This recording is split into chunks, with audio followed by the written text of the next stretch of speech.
Namaskar.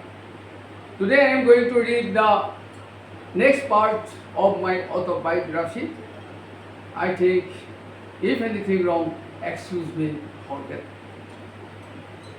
যেতিয়া মই 534 number নামকিয়াল প্ৰাথমিক স্কুলত ভৰ্তি হ'লোঁ, বুজানো মাজেদি প্ৰায় 4 বছৰ বয়স পূৰানো হওঁতে দেউতাই মোক গাঁৱৰ ওচৰতে ৰূপজান এখন অতি সৰু নৈ পাৰতে থকা আদৰ্শ অতি জৰাজীৰ্ণ 534 নম্বৰ নামকিয়াল প্ৰাথমিক স্কুলৰ কমান শ্ৰেণীত এযোৰ তামোল পাণ এটা শিকি আৰু এখনি গামোচাৰে নাম লগাই দিলে।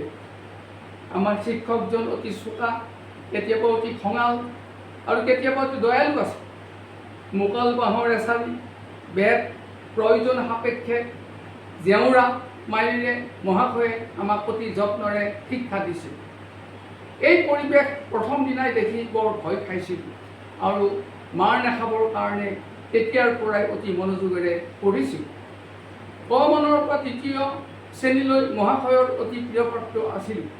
কমানত সৰু নেওতা, খমানত যোগ আৰু বিয়োগ নেওতা, প্ৰথম মানত পুৰণৰ সৰু আৰু বৰ নেওতা আমাক স্কুলৰ বৰ আম, জামুক, জৰি গছৰ তলত শ্ৰেণীটোৰ অতি চোকা ছাত্ৰ ছাত্ৰীসকলক খোৱালাকৈ মাতি দিবলৈ দিছিল আৰু বাকীবোৰক সুৰ মিলাই নেওতা মাতিছিল।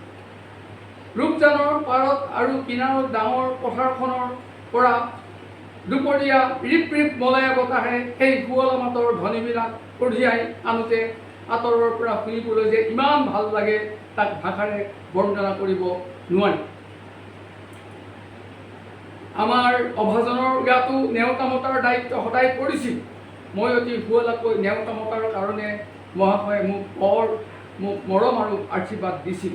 পিছত জানিছিলোঁ প্ৰাকৃতিক পৰিৱেশত এনেকৈ অধ্যয়ন কৰিলে শাৰীৰিক আৰু মানসিক এই দুয়োটা শক্তিৰে সমানে উন্নতি হয়। সেইকাৰণে এই পুৰণি কালৰ ঋষিমুনিৰ আশ্ৰমত ছাত্ৰসকলক এনেকৈ শিক্ষা দিছিল। আমি স্লেটত মাটি পেঞ্চিলেৰে কমানৰ পৰা 3য় মান শ্ৰেণীলৈ লিখিছিলোঁ। 2য় আৰু 3য় মানত পাখি কলমেৰে উভতা বটলত চিয়াঁহী বনাই লিখিবলৈ লৈছিলোঁ। চিয়াঁহীৰ পিলবোৰ দোকানৰ পৰা কিনি আনি নিৰ্দিষ্ট অনুপাতত পানীৰে চিয়াঁহী বনাই লৈছিলোঁ। পিছত গম পাইছিলোঁ পাখি কলমেৰে লিখিলে হাতৰ আখৰ ডালিম গুটিৰ দৰে হয়। মহাশয়সকলে আমাৰ আখৰবিলাক দেখিও খুব আনন্দ পাইছিল। আঁচ টানিবৰ কাৰণে বুঢ়া জাতি বাঁহৰ মাজৰ কোন অংশৰ পৰা 1 ফুটীয়া স্কেল বনাইছিলোঁ আৰু স্কেল পাত 1 ইঞ্চি দূৰত্বৰে 12 ভাগত ভাগ কৰিছিলোঁ। তেতিয়াৰ দিনত আমাৰ স্কুলখন অস্থায়ী আছিল। বাৰিষা স্কুলত পানী হোৱাৰ কাৰণে গাঁৱৰ নামঘৰত নিজে নিজৰ বাৰীৰ ভীমকলৰ শুকান ঠাৰিতে কঠ বনাই তাত বহি লিখি অতি কষ্টৰে শিক্ষা গ্ৰহণ কৰিছিলোঁ।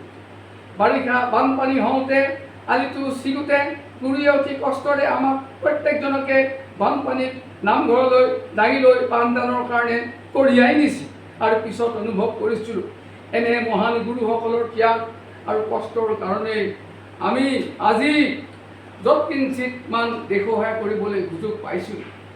গুৰুৰ এই ধাৰ জীৱনত আমি কেতিয়াও বুজিব নোৱাৰিম। পঢ়াশালীত পঢ়ি থাকোঁতে মই অতি দুষ্ট আৰু বেয়া আছিলোঁ। মোলৈ সহপাঠীসকলে ভয় কৰিছিল। শ্ৰেণীত যেন মই ৰজাৰ দৰে আছিলোঁ। মোক দেখাৰ লগে লগে শ্ৰেণীৰ বাকী দুষ্ট কেইজনক মোক প্ৰণাম কৰিবলৈ কৈছিলোঁ আৰু যি নকৰিছিল তাক মই উচিত শাস্তি গুৰুদেৱ অহাৰ আগত বা যোৱাৰ পিছত বাঁহৰ স্কেল পাতেৰে হাতৰ তলুৱাত মাৰিছিলোঁ। অৱশ্যে মোক প্ৰণামৰ অন্তত মই প্ৰণাম কৰিছিলোঁ। ইয়াৰ কাৰণেই পঢ়াশালীলৈ মই সদায় সোনকালে আহিছিলোঁ। গুৰুদেৱ অহাৰ আগৰ সময়খিনিত আমি সকলোৱেই অৱশ্যে মোৰ নিৰ্দেশত নহয়, দুজনক আঁচু কঢ়াই 2টা মহ কৰি তেওঁলোক দুজনৰ ওপৰত আমি দুজনে বেলেগে উঠি আঁতৰৰ পৰা খুব জোৰেৰে মোৰ 2টা মহৰ দৰে খুন্দাই যুঁজ চাই আনন্দ পাইছিলোঁ। মাউণ্টৰ দৰে সহপাঠীজনৰ টিকাত বাঁহৰ স্কেলেৰে কোবাই মহ যুঁজ কৰাইছিলোঁ। কেতিয়াবা যুঁজত মহ হিচাপে ময়ো অংশগ্ৰহণ কৰিছিলোঁ। যিজনে যুঁজত জিকিছিলোঁ তাক আমি প্ৰশংসা কৰিছিলোঁ। পানী খোৱা ছুটীত আমি দৌৰি দৌৰি স্কুলৰ কাষৰ হাবিৰ পৰা গছত পকা লেটেকু, পনিয়ল, জামুক, আম, থেৰেজু, বন পিঠা আদি গছত উঠি পাৰি লৰালৰিকৈ খাই আহিছিল। আৰু আমাৰ দিনত আজিৰ দৰে পেৰেণ্টেল কেয়াৰ অৰ্থাৎ টিফিন চিফিন নাছিল। ওচৰৰ নামঘৰৰ চেচুৰ গছেৰে পৰিপূৰ্ণ থকা বৰপুখুৰীৰ পৰিষ্কাৰ পানী হাতৰ চলুৱে পেট ভৰাই ফল খোৱাৰ অন্তত খাইছিলোঁ। পানী খোৱা ছুটীত আমাৰ গুৰুদেউ কলৈকো নগৈছিল, কাৰণ খুব পুৱাতে পথাৰত খেতি কৰি পঢ়ালৈ আহিছিল আৰু নাক ঘূৰাই ডাঙৰকৈ মুখ মেলি শুইছিল। আমাৰ প্ৰতিজন ছাত্ৰক দিনে এক ঘটিকৈ পানী বৰপুখুৰীৰ পৰা পালপাতি আনি থবলৈ সদায় কৈছিল, আৰু আমি সকলোৱে নতশিৰে শ্ৰদ্ধাৰে আদেশ পালন কৰিছিলোঁ, কাৰণ তেওঁ পিত্ত বেমাৰত বৰ বেয়াকৈ ভুক্তভোগী আছিল।